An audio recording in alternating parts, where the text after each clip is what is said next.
What if I told you that a hidden verse in the Bible contains the key to transforming your financial life forever?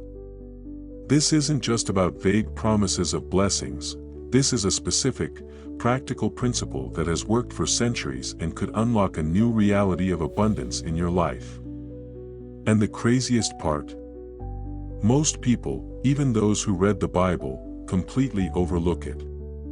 But once you hear it, you won't see money, or your life, the same way again. The verse we're talking about is Proverbs 3 verses 9 to 10. It says, "Honor the Lord with your wealth, with the first fruits of all your crops, then your barns will be filled to overflowing, and your vats will brim over with new wine." On the surface, it sounds simple: give first, and you will receive. But there's a hidden power behind this ancient principle that modern financial experts are only beginning to understand.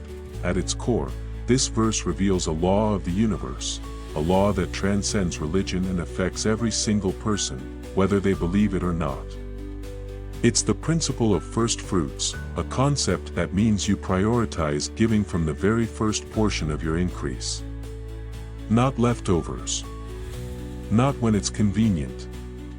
But the first and the best. Why does this matter? Because it triggers a profound psychological and spiritual shift. When you give first, you're making a bold statement to yourself and to the universe. You're saying that you trust in a higher source for your provision. And that trust opens the floodgates for more to flow into your life. Think about it. Most people live in a scarcity mindset. They cling tightly to every dollar, afraid that if they let go, they'll never have enough.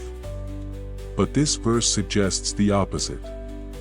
It teaches that by releasing your first and best, you activate a supernatural principle that brings overflow into your life. And history is filled with examples of people who tested this principle and experienced life-changing results. Consider the story of John D. Rockefeller, the first billionaire in modern history. From the time he earned his very first paycheck, he committed to giving away a portion of his income.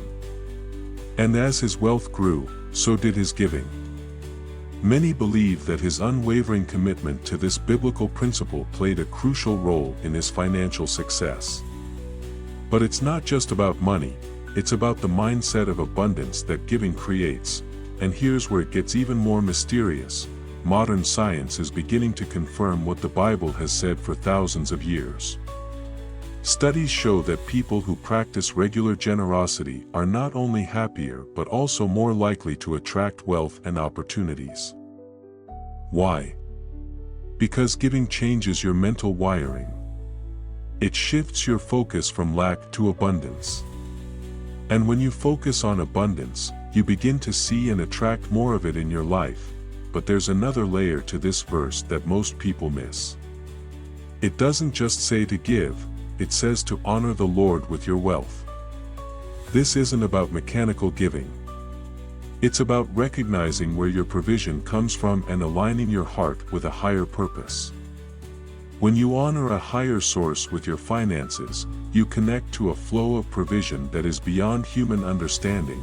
And here's the part no one talks about. This principle isn't limited to religious people.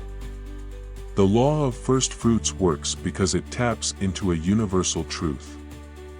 When you prioritize giving, you're aligning yourself with a principle of abundance that governs the universe.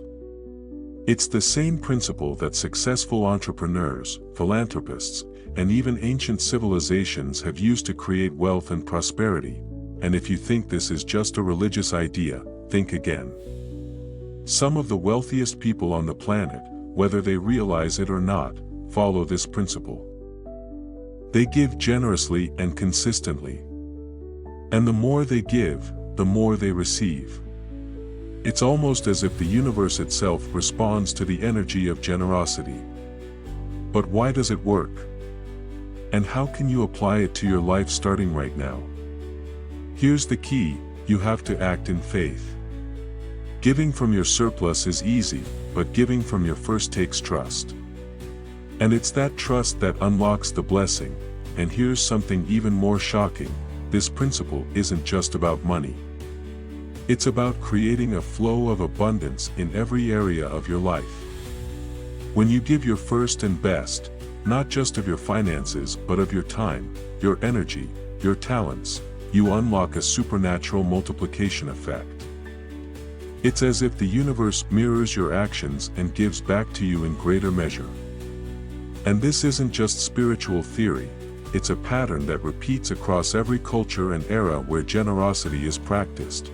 But there's a twist.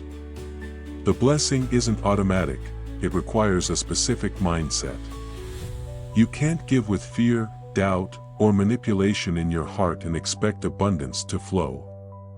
The Bible emphasizes that giving must come from a place of honor and faith. When you give from a sincere heart, you're aligning yourself with a divine law that cannot fail. And the effects go far beyond finances. You begin to attract favor, open doors, and unexpected opportunities that you could never manufacture on your own. Here's where it gets even deeper. When you embrace this principle, you shift from being a consumer to a creator. Most people live life reacting to their circumstances, trapped in a cycle of scarcity and survival. But when you give first, you step into the role of a creator. You're declaring that you control your financial destiny, not the economy, not your job, not even your current bank balance. And that declaration has power. The ancient wisdom of Proverbs 3 verses 9 to 10 doesn't just promise a return, it promises overflow. Your barns will be filled to overflowing, your vats will brim over.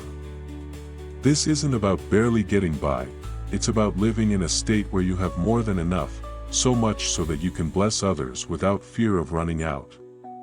And that's the true power of this principle. It turns you into a conduit of blessing, a person who receives not just for themselves but to impact the world around them. And here's the most mind-blowing part. When you commit to honoring this principle consistently, you start to see patterns of provision that defy logic. Unexpected windfalls, new business ideas, and even miraculous breakthroughs become normal. It's as if the universe bends in your favor because you've aligned yourself with one of its most powerful laws. But there's a secret few people understand: timing matters. The concept of first fruits isn't about random acts of giving. It's about giving the very first portion of your increase, before you do anything else. Why? Because that first portion carries spiritual weight. It represents your trust in divine provision, and when you release it, you're sending a powerful message that you are open to receiving more. And that openness creates a vacuum that abundance rushes to fill, and this principle isn't limited by the amount you give, it's about the priority you place on giving. Even if you start small, the act of putting giving first sets a spiritual law in motion. Over time, as your capacity grows, so does the blessing. And here's a thought: what if the financial breakthroughs you've been praying for are on the other side of this one act of faith? Imagine what could happen if you started applying this principle today. What if you decided that from now on, every time you receive income, the first portion goes to honoring a higher purpose? What doors might open? What miracles might unfold? This isn't just about getting richer, it's about stepping into a flow of abundance that transforms every part of your life. And here's the challenge: most people will hear this and do nothing. They'll stay trapped in fear, clinging to what they have and wondering why nothing changes. But a few will take action. They'll test this ancient principle and discover for themselves the incredible power hidden in these words. The question is, will you be one of them? Are you willing to step out in faith and unlock the supernatural blessing that's been waiting for you all along?